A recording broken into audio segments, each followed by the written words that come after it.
कृष्ण सारथी क्यों? आपने देखा होगा महाभारत के युद्ध में भगवान श्री कृष्ण का सिर्फ मार्गदर्शन था जो पूरी पांडव सेना को जिता के ले गया।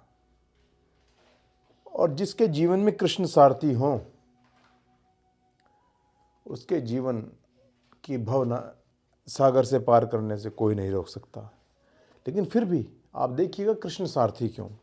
अचंभित हूं इस दृश्य को देखकर, पहले भी देखा है यह ऐसे न देखा कभी। रथ पर विराजमान अर्जुन को देखकर प्रभु कृष्ण सारथी क्यों, ऐसा न सोचा कभी। होना तो ये चाहिए था कृष्ण विराजमान हो और सारथी शिष्य अर्जुन बने, पर भगवान सारथी क्या बनते हैं? सृष्टा कहीं किसी के आदेश का अनुसरण करते हैं? नहीं देखा ऐसा। इसमें कोई आश्चर्य की बात नहीं, गर अंतर दृष्टि से देखो तो जानोगे। भगवान की सारी नारायणी सेना को त्याग कर सिर्फ जिसने चाहा कि कृष्ण की, प्रभु उसी के सारथी हैं। जो त्याग के सब कुछ कृष्ण शरण में आया हो, उसके रथ की ही नहीं जीवन की भी डोर कृष्ण के हाथ में है। जिसके सखा भी कृष्ण, जिसके पालनहार भी कृष्ण, उसके जीवन रथ को भला और कौन चलाएगा? कृष्ण ही चलाएंगे।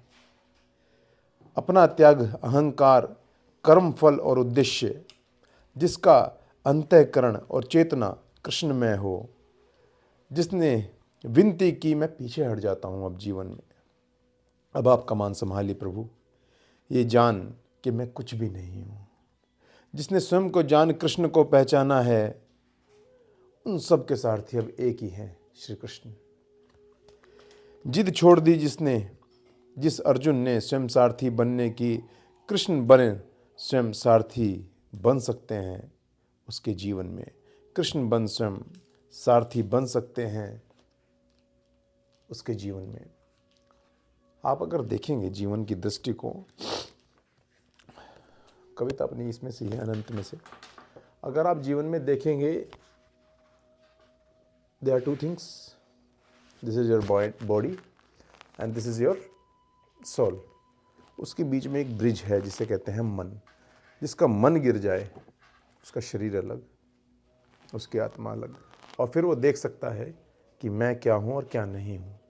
ऐसे ही जिसने पहचान लिया कि मैं सामर्थ्य कितना हूँ और कितना मैं कर सकता हूँ, और उसने अपनी बागडोर अब पीछे हटके ईश्वर के हाथ में दे दी है, उसके सारथी अब महादेव ही हैं, उसके सारथी अब कृष्ण ही हैं।